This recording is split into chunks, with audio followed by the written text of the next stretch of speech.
రాజీవ్ గాంధీ గారి విగ్రహ ఆవిష్కరణకు సంబంధించి రోడ్లు భవనాల శాఖకు సంబంధించినటువంటి మంత్రి గౌరవనీయులు కోమటిరెడ్డి వెంకటరెడ్డి గారిని మాట్లాడాల్సిందిగా కోరుతా ఉన్నాను.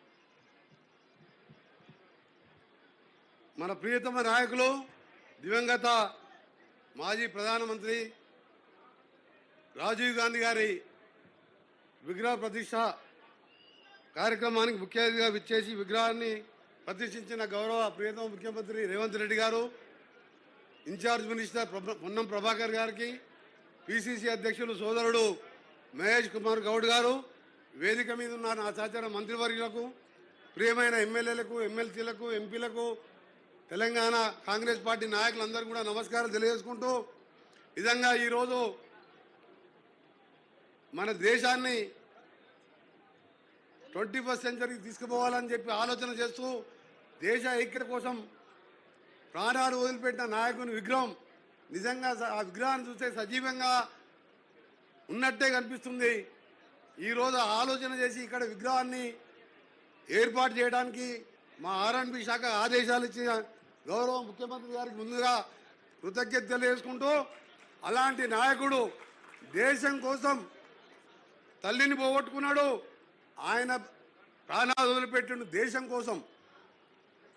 చిన్న పిల్లల నుండి సోనియా గాంధీ గారు ఆ రోజు రాజకీయాల దూరంగా ఉండి మళ్ళా దేశం కోసం అందరు కోరితే మళ్ళా రాజకీయాలకు వచ్చిండు. అలాంటి విగ్రహాన్ని మొన్ననే తెలంగాణ ఇచ్చిన తెలంగాణ దేవతగా సోనియా గాంధీ గారు మన తెలంగాణ ఇచ్చి ఇక్కడ విగ్రహం మా ముఖ్యమంత్రి గారు ఆలోచన చేసి పెడితే ఇవాళ పనికిరాని వాళ్ళు తెలంగాణ కోసం దొంగ నాటకాలు వేసి, ఒకడేమో పెట్రోల్ దొరికింది కానీ అగ్గిపెట్టి దొరకలే, ఒక ఆయనేమో హాస్పిటల్లో వండుకొని దొంగ దీక్షలు చేసుకుంటూ రాజీవ్ గాంధీ విగ్రహం ఎలా పెడతారు, రేపు మా గవర్నమెంట్ వస్తుంది వచ్చినాక చూసుకుంటా అన్నాడు. నీకు సిగ్గుండాలి. 3 నెలల కింద పార్లమెంట్ ఎన్నికలు జరిగితే 9 సీట్లలో 3వ స్థానం పోయినావు, 7 సీట్లలో డిపాజిట్ పోయి మళ్ళా గవర్నమెంట్కి వస్తావా నువ్వు? రాజీవ్ గాంధీ గురించి మాట్లాడి, త్యాగాల కుటుంబం గురించి మాట్లాడే మీ దోపిడి కుటుంబానికి ఆ అర్హత కూడా లేదు. ఎందుకంటే ఆ కుటుంబం దేశం కోసం ప్రాణాలు అర్పించింది.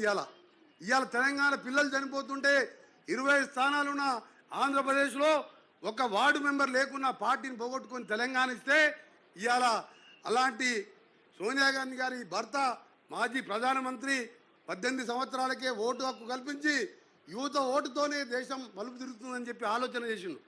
గ్రామ పంచాయతీలకు నేరుగా ఆ కాలంలో 2-3 లక్షల నిధులు వచ్చాయి. అలాంటి నాయకుడిని విగ్రహాన్ని తీసేశారంట.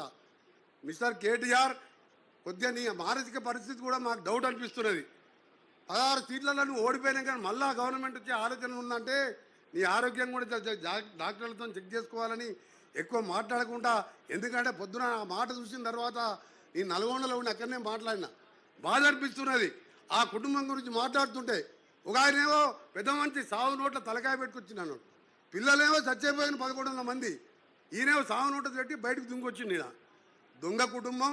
ఇవాళ మా నాయకుడి మీద మాట్లాడిన మాటలకు కేటీఆర్ గారు వెంటనే క్షమాపణ చెప్పాలని మరొకసారి తెలంగాణ ప్రజల తరఫున, కాంగ్రెస్ పార్టీ కార్యకర్తల తరఫున మా గౌరవ ముఖ్యమంత్రి గారికి ఇంత మంచి విగ్రహం ఈ మంచి స్థలంలో రేపు గణేష్ పూజలు చేసుకొని నిమజ్జనం చేసుకునే సమయం ముందు రోజు ఇక్కడ ఆవిష్కరించుకోవడం నిజంగా మన అదృష్టంగా భావిస్తూ, మళ్ళీ డిసెంబర్ 9వ తారీఖు రోజు 10 ఏళ్ళ అధికారం ఉంటే ఫామ్ హౌస్కే పరిమితమైన తప్ప తెలంగాణ తల్లి విగ్రహం వాళ్ళని జ్ఞాపకం రాలే.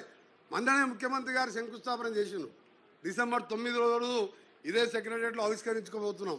ఈ సందర్భంగా తెలంగాణ రాష్ట్రం అభివృద్ధి కావాలని వారు చేసే కార్యక్రమాలన్నీ కూడా మనకు తెలుసు. వారు చెప్తారు, ముఖ్యమంత్రి గారు వారి నాయకత్వంలో మేము మంత్రులం, ఎమ్మెల్యేలం, ఎమ్మెల్సీలం అందరం కూడా తెలంగాణ రాష్ట్రాభివృద్ధికి పనిచేస్తామని తెలియజేసుకుంటూ మరొకసారి ముఖ్యమంత్రి గారికి ధన్యవాదాలు తెలియజేసుకుంటూ, ఎందుకంటే ఈ సెక్రటరియట్ దగ్గర ఇంత మంచి విగ్రహం కాదు నిలువెత్తు ఆయన చూస్తున్న సాక్షాత్ రాజీవ్ గాంధీ బతికొచ్చినట్టు అనిపిస్తున్నావు.